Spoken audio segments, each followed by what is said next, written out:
Turcafé es auspiciado por... El mundo nos dio una lección de humildad. Nos demostró que nada es más importante que una caricia, que estar cerca de los que queremos, que un apretón de manos vale más que 1000 palabras. Vivir esto nos hizo más fuertes, para levantarnos, regalarnos apretones de manos llenos de ilusión y caricias que duren para siempre. No permitamos que nada nos vuelva a separar. Sani, más unidos que nunca.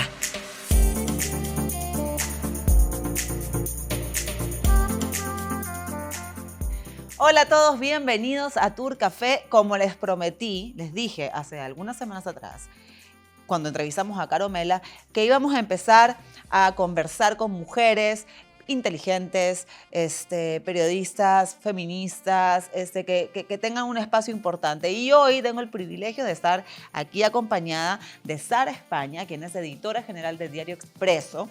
Seguramente muchos la siguen en redes sociales. Y es una mujer que, además de ser todos los adjetivos que les dije al inicio, tengo una pregunta porque es algo que a mí también me ha pasado y seguramente quiero ver cómo también lo manejas tú. Yo tengo ya muchos años viviendo aquí. Tú tienes 8 años recién en el Ecuador. Ser mujer profesional periodista en el Ecuador, en un medio que normalmente la prensa escrita siempre ha estado dominada por hombres. ¿Cómo ha sido toda esa transición para ti? Bienvenida. Bueno, el privilegio es mío, la verdad, demasiado generosa con todo lo que me has dicho. Bueno, la verdad que han sido unos años de mucho trabajo y es verdad que hay un contexto quizás que no es fácil para las periodistas, pero también puedo decir que en Expreso nunca ha habido una diferenciación, ¿no? O sea, ahora mismo soy la responsable de la redacción y hay personas de mucha más trayectoria que llevan muchos años, hombres y mujeres, y aún así, bueno, pues las cosas se han dado, ¿no? Ha habido una confianza que se ha dado en mí, creo que las cosas van funcionando y no he sentido un freno, ¿no? Por más allá de que quizás haya un contexto que creo que es extrapolable a otras realidades, no solamente a Ecuador y al mundo periodístico, no he sentido eso. La oportunidad que he pedido y que me la he trabajado me la han dado, así que en ese sentido estoy súper contenta. ¿Es complicado ser periodista en el país? Sí, es muy complicado. Es muy complicado. No sé solamente si es por una cuestión de género, sino por todo el ambiente, el clima de hostilidad que hay respecto a los periodistas. Se sembró un mensaje que ha calado mucho en la población de que los periodistas tenemos juego de intereses, que la prensa es corrupta. Entonces cuesta mucho sacarse esa etiqueta, porque además no somos infalibles, ¿no? Cualquiera puede equivocarse, cualquiera puede tener alguna vez un desliz y ya enseguida es, esto lo haces por esto. Entonces sí hay un clima de hostilidad que desgasta mucho la credibilidad de los periodistas, del rol que tenemos, y eso a mí me parece que es lo más peligroso, sobre todo porque la población, la gente, lo tiene asumido como propio, ¿no? ¿Es complicado ser extranjero en este país y ser periodista a la vez? No, la verdad que no. Para algunas cosas sí, para otras cosas no. ¿Para qué cosas sí? O sea, para algunas cosas por malinterpretación de las relaciones, de los gestos o algo así. Sí me ha pasado, por ejemplo, si lo relaciono, ser extranjera y periodista, he tenido algunas situaciones o episodios medio incómodos con fuentes, por ejemplo, ¿no? Gente que quizás se toma más confianza de la que uno le está dando cuando está trabajando la confianza con una fuente, ¿no? Entonces, eso sí lo he notado, cosa que no me había pasado en España. Yo no había sentido confusiones, digamos, a la hora de salir a comer o salir a tomarte un café para que hablemos de cierta información y de repente se confunde. Y entonces, claro, eso sí me ha pasado. Yo no sé si es por unos códigos que yo no entendía los primeros años o no sé, o es parte de este contexto de entender que las mujeres cuando tienen un poco de iniciativa ya están buscando otra cosa. No, y que podemos ir a tomar un café y almorzar y que no significa nada. Sí, y sobre todo porque además yo estoy plenamente segura de que yo nunca he mandado señales contradictorias, ¿no? Quiero decir, correcto, ¿no? Tomemos un café para que me des información, quiero hablar de este tema, pero de repente es, oye, ¿cuándo salimos a cenar? Bueno, pues no. La verdad es que no te busco para eso. Claro, sí. Entonces, esas situaciones sí me han pasado y esa es la parte que me parece quizás que me ha chocado más o que me ha resultado más incómoda. Pero, sin embargo, como extranjera, yo he recibido siempre muchas facilidades. Me sorprende incluso. Me sorprende porque el trato siempre es de mucha cortesía, de a ver qué tienes que decir, cosas que a lo mejor en mi propio país pues no me tomaban tanto en cuenta.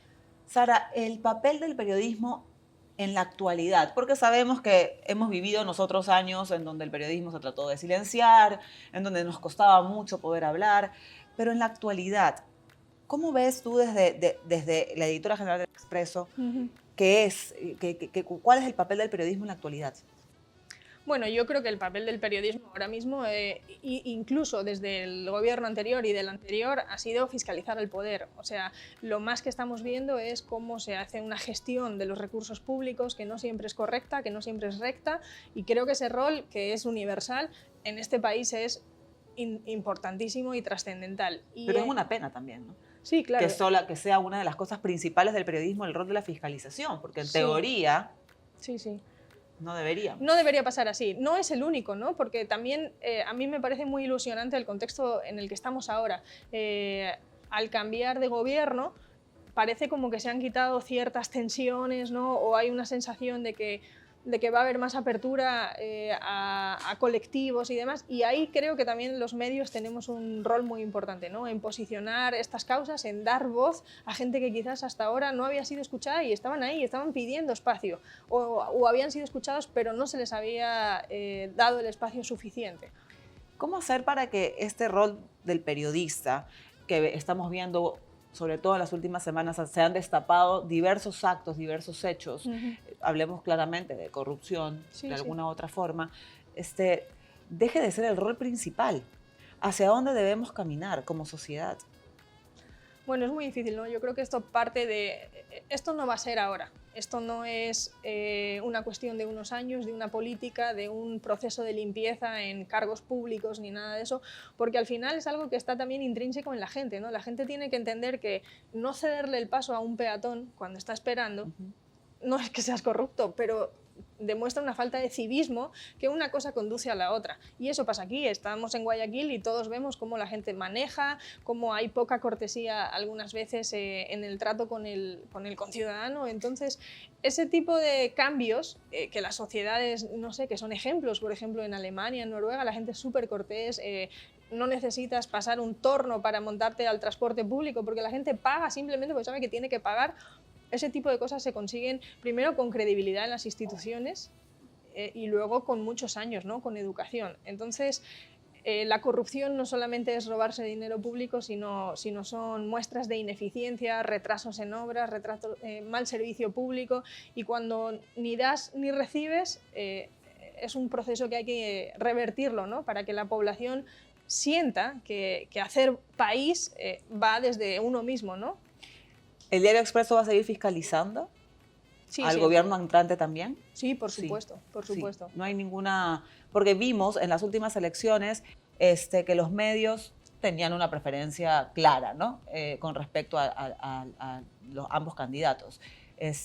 Por cuestiones de libertad, por cuestiones de pensamiento, democracia, por cualquier razón que haya sido, así fue. No nos vamos a tapar los ojos. Sí, bueno, podríamos admitir que obviamente Lasso se percibió como demócrata, ¿no? la opción que garantizaba que las instituciones no iban a ser alteradas a un juego de intereses, ¿no? Pero también te digo que Andrés Arauz se le buscó infinitamente. A nosotros nos concedió una entrevista, una sola entrevista, y le hemos buscado muchas veces a él, a todo su equipo, y no ha habido más espacio. Entonces era muy difícil ahondar en más. Entonces, nosotros, al ahora presidente electo, Guillermo Lasso, le hemos preguntado, incluso antes de que él fuera presidente y antes de las elecciones, ¿qué haría él si nosotros le encontramos ministros, le encontramos gente en su gobierno, irregularidades? Y él dice que lo va a fiscalizar. Y además, en mi última entrevista con él, yo le preguntaba, ¿nunca vamos a recibir una llamada de Guillermo Lasso molesto por una publicación? Y él dijo, nunca lo he hecho, espero que mi desafío es no seguir haciéndolo. Y yo en eso sí puedo decir, a mí nunca me han llamado del equipo de Guillermo Lasso a decir ¿por qué me están publicando esta información? Ojalá se mantenga así, y sí es cómodo como periodista, Por supuesto. Tener al frente a una persona que no te pide que no hagas ciertas preguntas, que no quiere saber cuáles son las preguntas con antelación y que acepta las preguntas incluso las más insidiosas. Y él hasta Y ahora ha necesario sido para así. la democracia, además, que exista esta división. O sea, Sí, el además, día de que empieza a pedir preguntas, hay una alerta, ¿no? O sea, Exacto. algo está pasando. Entonces nuestro rol va a seguir siendo el mismo. Y es más, ojalá este cambio de ideología permita a la población juzgar a los medios y decir, bueno, si siguen haciendo lo mismo, no importa el color político que pase por el gobierno, entenderán que nosotros lo que hacemos es vigilar a las autoridades, cualquiera que sean. Sara, ¿qué crees que nos falta a las mujeres periodistas en el país para poder llegar y tener más espacios? Bueno, o sea, nos faltan muchas cosas, ¿no? El entorno no facilita todo, aunque se van abriendo las cosas, pero también voy a hacer un mea culpa, diciendo en cómo nos falta tomarnos en serio a nosotras mismas, ocupar ciertos espacios. Por ejemplo, me pongo a mí como ejemplo, me invitas a este programa y yo de repente siento unos nervios y una sensación del impostor que estoy segura que si tú traes aquí a un hombre no lo siente. Viene y dice, oye, qué bien, chévere, me das un espacio y voy a hablar lo que tenga que hablar. Y yo estoy pensando, ¿por qué yo estoy aquí? Claro. ¿Cuál es el rol que yo cumplo para que tú me invites a un programa de televisión? Entonces, o por qué me está invitando. Exacto. Nos empezamos a autocuestionar. Entonces, eso es un ejercicio que yo creo que tenemos intrínseco las mujeres, del que tenemos que zafarnos, ¿no? Para a veces ocupar los espacios que nos corresponden, que eso sí lo sabemos pedir, y a veces ocupar unos que a lo mejor no nos corresponden, pero por la oportunidad podríamos ocuparlos. ¿Viste? Por eso mismo te invito. Porque seguramente hay un montón de mujeres que están ahí que dicen, ¿y por qué? O sea, nos autocuestionamos y es verdad lo que tú dices. Sí. Sí, nos preguntamos, ¿y por qué me estará llamando? Yo siempre pienso que las mujeres deberíamos tener, como los hombres, el derecho a la no excelencia. Siempre se dice que el talento no distingue género. Claro que no distingue género, ¿no? Y si tuviéramos las mismas oportunidades, pues habría tantas mujeres como tantos hombres en cargos de responsabilidad.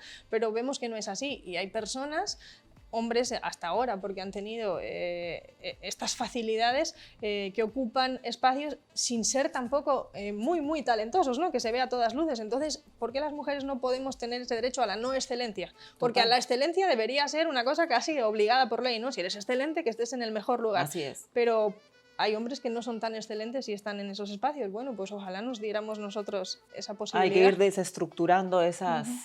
¿Cuáles son tus causas ahora? ¿Cuáles son mis causas? Tus causas. Mis causas personales, bueno, yo estoy muy metida en el trabajo, la verdad, y para mí es una causa.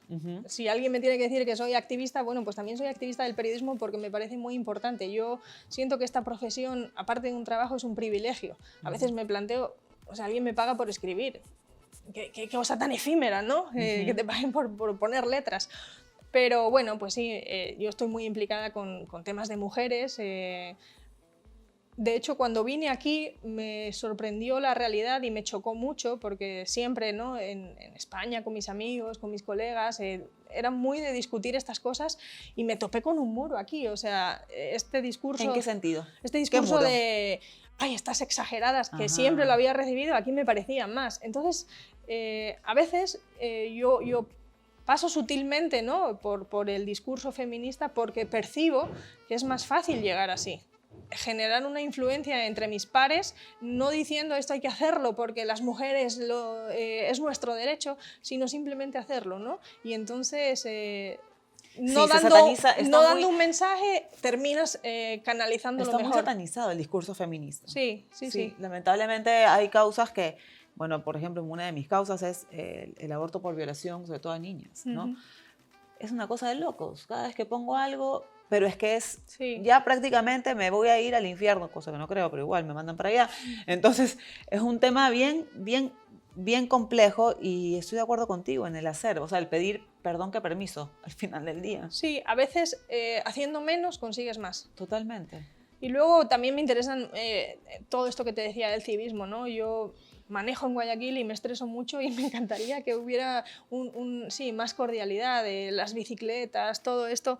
Estamos agresivos. Todo lo que es la convivencia ciudadana, el que uno pueda ser un ciudadano y no tenga hostilidades, factores de hostilidad que le vienen de fuera, para mí eso es importante. Y en el trabajo que hacemos se nota porque estamos siempre pendientes, ¿no? De bordillos que están muy altos, que no hay políticas inclusivas para la gente con discapacidad en el transporte público, o sea, todo eso se tiene que trabajar y yo desearía que Guayaquil fuera mucho más convivible en ese sentido, ¿no? Sara, has trabajado, bueno, obviamente en España, aquí también. La clase política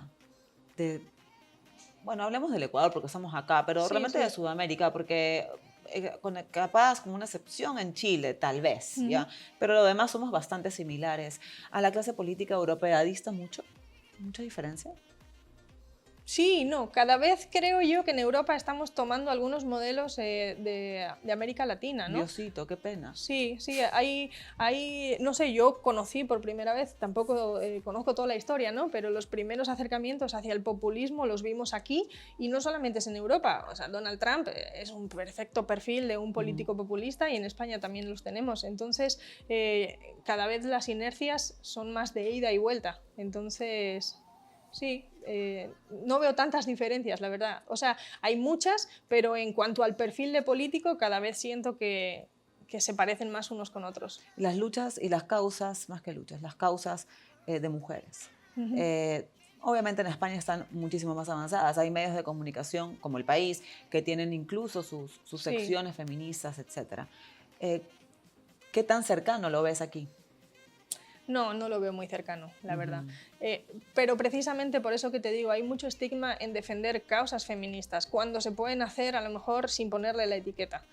Nosotros en Expreso, por ejemplo, fuimos los primeros en publicar, no como una noticia, sino como hemos hecho otras veces, notas sociales, un matrimonio entre dos mujeres. Lo pusimos en portada y bueno, ahí recibimos 20.000 cartas de gente que se quejaba y sin embargo decíamos, bueno, todos los que defienden estas causas no están escribiendo cartas de apoyo, de felicitación. Claro, ellos no sabían que nos estaban cuestionando, pero no pusimos esa nota como activismo, simplemente porque es una realidad. O sea, había, como cubríamos, ¿no? Hemos cubierto tantos matrimonios, tantos cumpleaños, bueno, pues este era un matrimonio más. Y salió y entonces generó muchas críticas. Entonces, una página, digamos, como la del País, que sea de puro feminismo, lo veo bastante difícil, pero se puede contar la vida, que al final es eso, ¿no? O sea, la realidad es que hay feministas, hay mujeres, hay causas, hay LGTBI, y todo eso si lo contamos como parte de lo que somos, pues en el fondo estamos contribuyendo a que se avance, ¿no? A que haya más aceptación a quienes no la tienen todavía, claro. ¿Cuál crees que es uno de los grandes problemas que tiene el Ecuador a nivel estructural como país para poder desarrollarse, para poder generar mayor, como tú dices, o sea, mejor calidad de vida, mejor tipo de vida? ¿Cuál crees tú que ha sido uno de los problemas de los cuales tenemos que salir? O sea, bueno, no sabría hacerte una receta así de cuál es el principal, pero yo siento que todo está muy relacionado con el desorden, que va aparejado a esto, ¿no? A la corrupción, al juego de intereses, a la deshonestidad. Entonces... ¿Crees que todos los actos de corrupción son tratados de igual forma? Bueno, podría decirte que veo diferentes resultados. No sé si son tratados de diferente forma, porque yo sí confío en que cuando hay una investigación las cosas se tratan igual. ¿Así confías en el Poder Judicial? Yo sí confío, o sea, obviamente ha habido depuraciones, ¿no? Hay casos puntuales de jueces, no solamente jueces, fiscales y demás, de cargos de responsabilidad en las entes de control que salen y que finalmente son descubiertos. Pero sí se ve, y eso no se puede negar, que hay casos en donde hay más celeridad, menos celeridad, más contundencia en las sentencias, menos contundencia, casos que se alargan.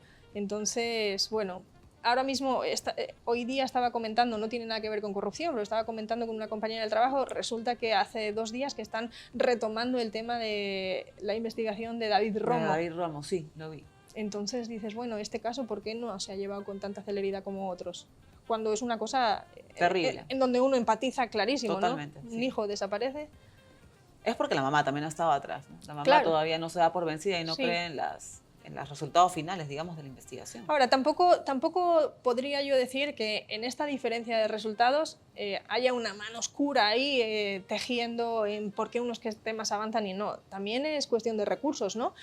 Hay provincias en donde hay más recursos, otras provincias en las que menos, hay materias en las que se asignan más recursos, entonces... Pero también hay intereses. Sí, obviamente tiene que haber una influencia, pero quiero decir que no siempre es por una cuestión de intereses, ¿no? Sino que también en los temas de mujer, o sea, está clarísimo. Si no hay capacitación, si no hay recursos, pues al final se revictimiza a la víctima pues, y así. Entonces... Sara, le hice la misma pregunta a Carolina, te la voy a hacer a ti. Dime lo mejor y lo peor del gobierno de Lenín Moreno. Bueno, lo mejor de este gobierno, aunque ya nos queda muy lejos y cada vez nos acordamos menos porque las cosas evolucionan, pero yo sí sentí esa apertura hacia la prensa. Y no solamente hacia la prensa, creo que para todo el mundo fue como paremos un poco el grado de discusiones, ¿no? En las últimas elecciones, como en estas, había una polarización brutal entre la gente que era más correísta y que estaba harto del correísmo, y con Lenín Moreno sí se sintió un poco al principio de todos podemos vivir en el mismo país. Claro que ha evolucionado no tanto por Lenín Moreno, sino por las siguientes elecciones, que volvió este antagonismo otra vez, pero eso sí hay que concedérselo, ¿no? El hecho de que en un primer momento se sembró un ambiente de mejor convivencia, y con la prensa fue clarísimo, ¿no? Yo creo que se respiraba libertad, se respira más libertad. Sí, no es que tampoco... Menos miedo, menos persecución. Sí, exacto. No es que tampoco esto sea un clima perfecto, No. pero sí no es esa sensación Sí, de... pero veníamos de Guantánamo. Pues. Estás escribiendo en el filo de la navaja y donde te quedas corto ya no cuentas, y si te pasas ya hay sanción. Entonces, eso sí fue desde el inicio, ¿no? Y bueno, no tiene nada que ver con esto, pero yo sí creo que la renegociación de la deuda, porque yo hice mucho tiempo, años de periodismo en economía, entonces eso lo dicen todos los que estaban llamados incluso a gobernar, ¿no? Los candidatos anteriores, que ha sido un alivio porque posterga una situación, y yo creo que al menos... no para este gobierno, pero sí para el que entra, le va a permitir tener cierto margen en un contexto de estrechez absoluta, ¿no? Que hay. Entonces, bueno, ese punto quizás también se lo podemos anotar al gobierno de Lenín Moreno. Lo negativo, regresamos después del corte.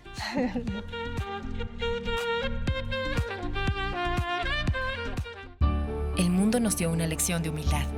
Nos demostró que nada es más importante que una caricia, que estar cerca de los que queremos, que un apretón de manos vale más que 1000 palabras. Vivir esto nos hizo más fuertes, para levantarnos, regalarnos apretones de manos llenos de ilusión y caricias que duren para siempre. No permitamos que nada nos vuelva a separar. Sani, más unidos que nunca. Para tener un hogar feliz, siempre se debe tener mucho diálogo. Respetar la intimidad del otro. Compartir lo que tienes en tu interior. Dar una mano siempre que se pueda o que te la pidan. Y recuerden, un hogar unido es un hogar feliz. Juntos y revueltos. De lunes a viernes, 8 de la noche, solo por TC.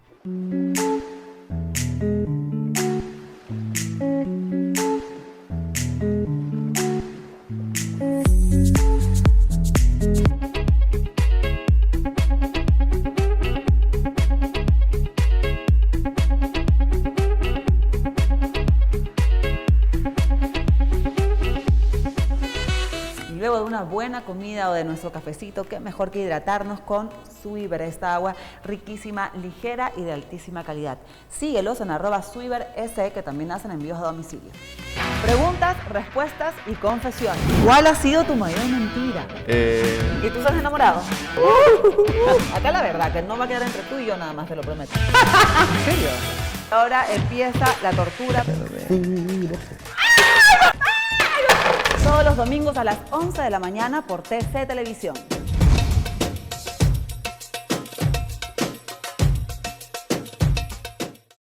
Yo puedo ofrecerte una vida muy interesante. ¿Tenemos noche de película? Sí. En familia. Yo voy a arreglar eso. Ya está. Papito, cuidado, la embarro. Pero se pasa bien rico. Mami, ¿te la llevo al trabajo? Me voy en bus. Yo no tengo para darte ni un peso, pero sí puedo darte mis besos. Para sacarte yo tengo poquito, pero es gratis bailar pegadito. Yo no tengo pa' abrir. Yo te reconozco que soy chola, solo que soy chola en evolución, ¿ya? Aunque es poco lo que yo. Cuando lavo, cuando plancho, cuando saco a pasear el perro, mi amor, quítamela. ¿Y qué perro?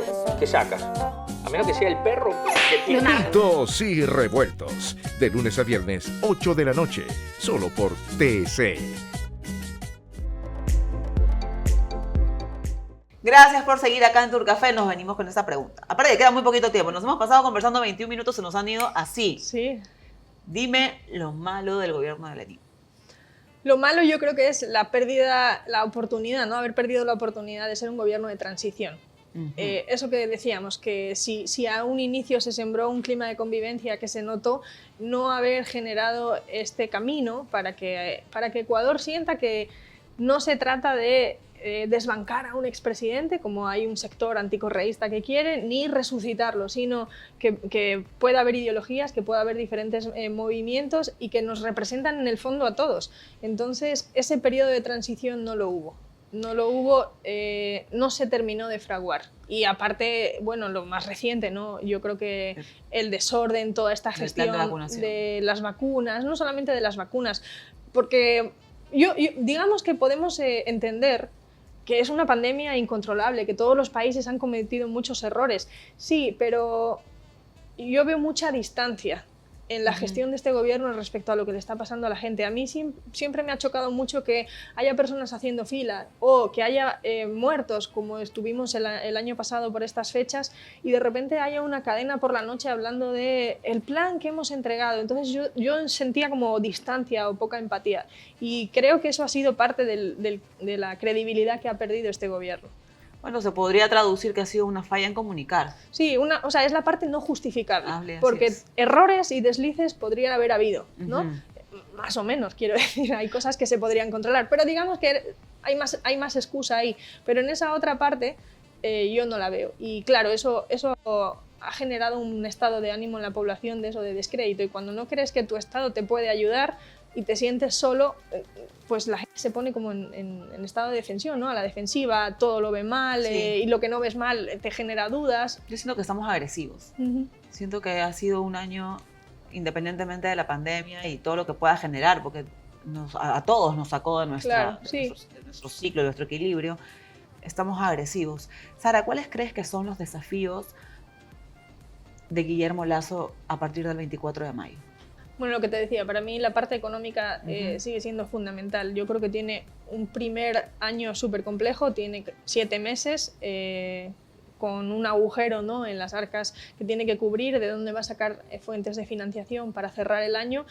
Y es una cosa muy inmediata, ¿no? Además, con todo este contexto de las vacunas, de la reactivación y del manejo de la pandemia. Esa parte me parece importante, y los desafíos yo creo que es consolidar esta sensación de puede estar gobernando él o puede estar gobernando otro, pero nadie más se va a sentir que para vivir en Ecuador tienes que amoldarte a algo, porque si no estás en peligro. Esa sensación es un desafío de él, es decir, que quienes no le han votado se sientan que, bueno, no le han votado, pero igual está gobernando para ellos, y que así sigan años y años y legislaturas los siguientes que vengan, ¿no? Correcto. Te quiero agradecer. Se nos ha ido rapidísimo el tiempo. La verdad es que me quedaría conversando 2 horas, necesitaríamos unos cuantos turcafés más, pero siempre es un placer y siempre es fantástico conversar con gente que vibra, que siente al país y que estamos trabajando para vivir y convivir en una mejor sociedad. Que todos los éxitos vengan, Sara. Bueno, encantada de conocerte. Gracias además, por y el muchas espacio, gracias por el aunque espacio. no sabía para qué. No te vuelvas a preguntar para qué. Claro. ¿Por qué? O sea, más bien, ¿y por qué no? Se demoraron mucho en llamarme. Me dijo, ¿por qué te demoraste tanto, Catrina, en invitarme? Me debiste haber dicho. A todos, muchas gracias. Nos vemos el próximo domingo. Yeah.